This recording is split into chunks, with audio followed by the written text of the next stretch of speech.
my experience as we were putting in offers and stuff like that in 2021. Okay.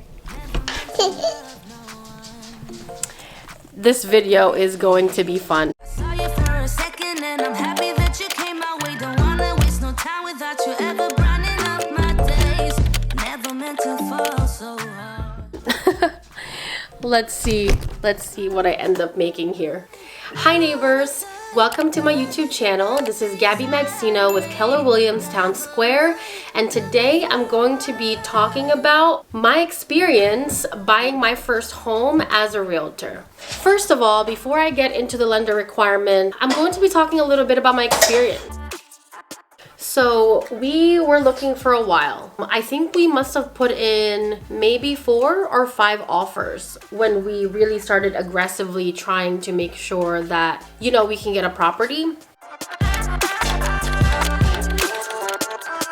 We lived in a 1-bedroom apartment in Newark, which happened to be my husband's apartment before we were even dating. This place is probably like, I don't know, 400 square feet.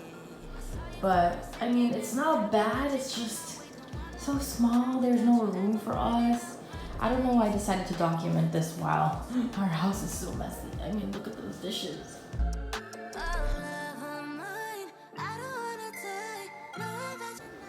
That is full of stuff.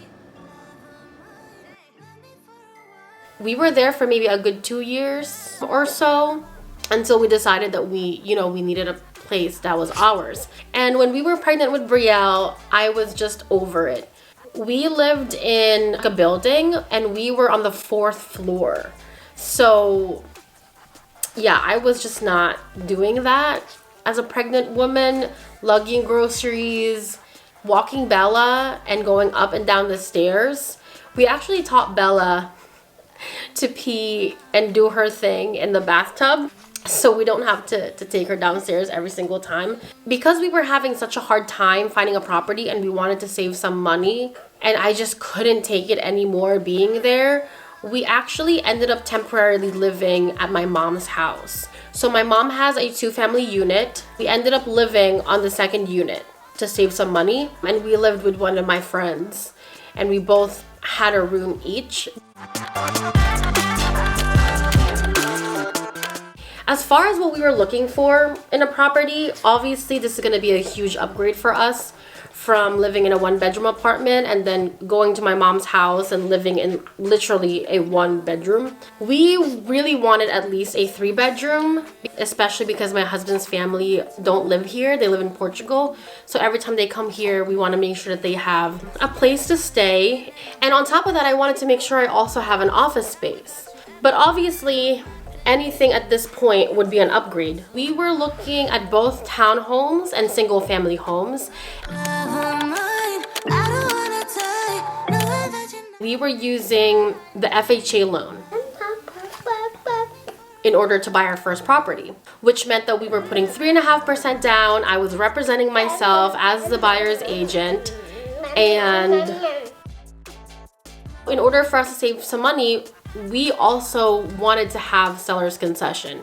So clearly, if you were looking for a property about 2 years ago, there was just multiple offers in every single property.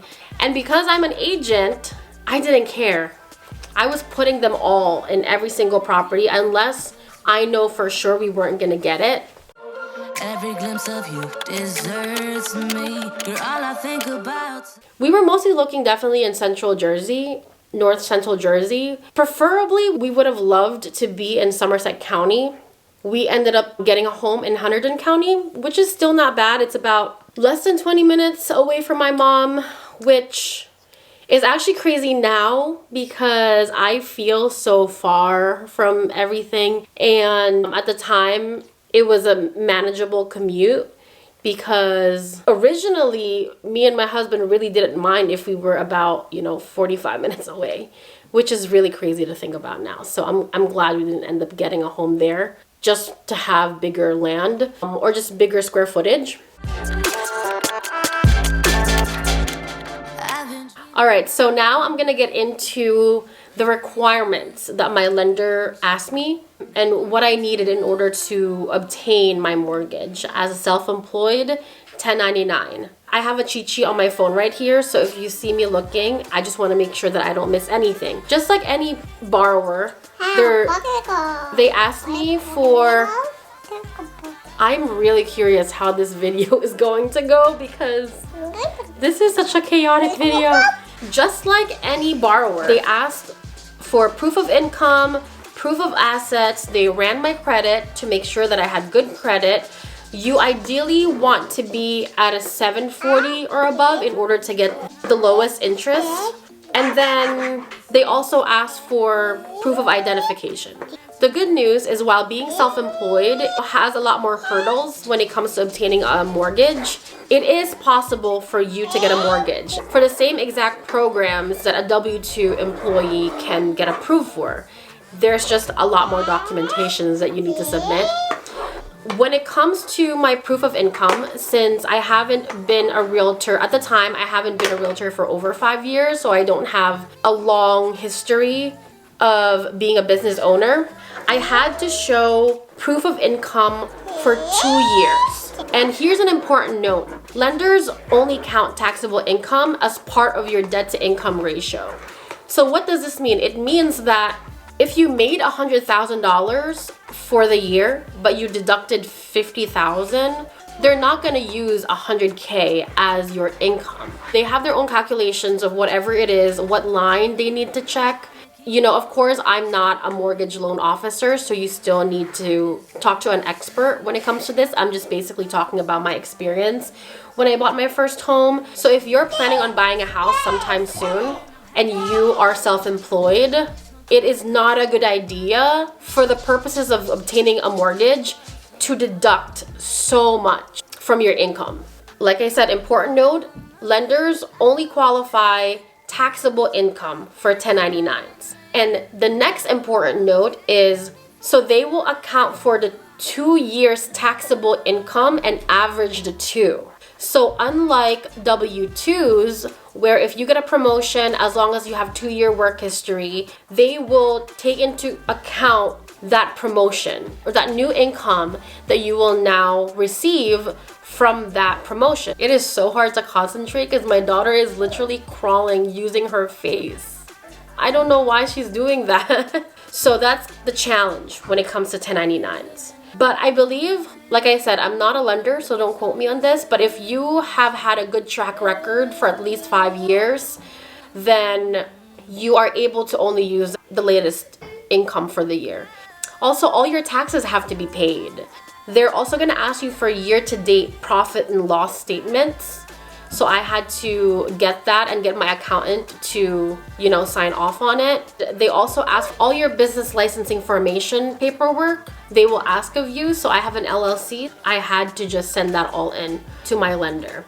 That's it for me today. I hope that was valuable and I hope you learned a lot from today. I'm so curious how my videos looked with my daughter and Bella just going in and out of the shots.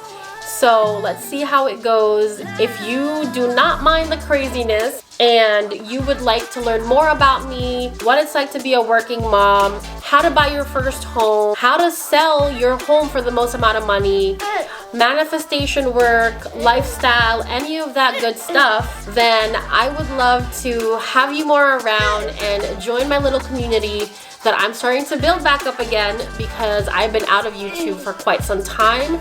I would appreciate it if you hit the like button, subscribe, and see you on the next video. Think about sometimes, but baby, I saw you for a second and I'm happy that you came my way. Don't wanna say bye. Okay. This is what she's doing now. Maybe I should have waited until it was her nap time. Okay,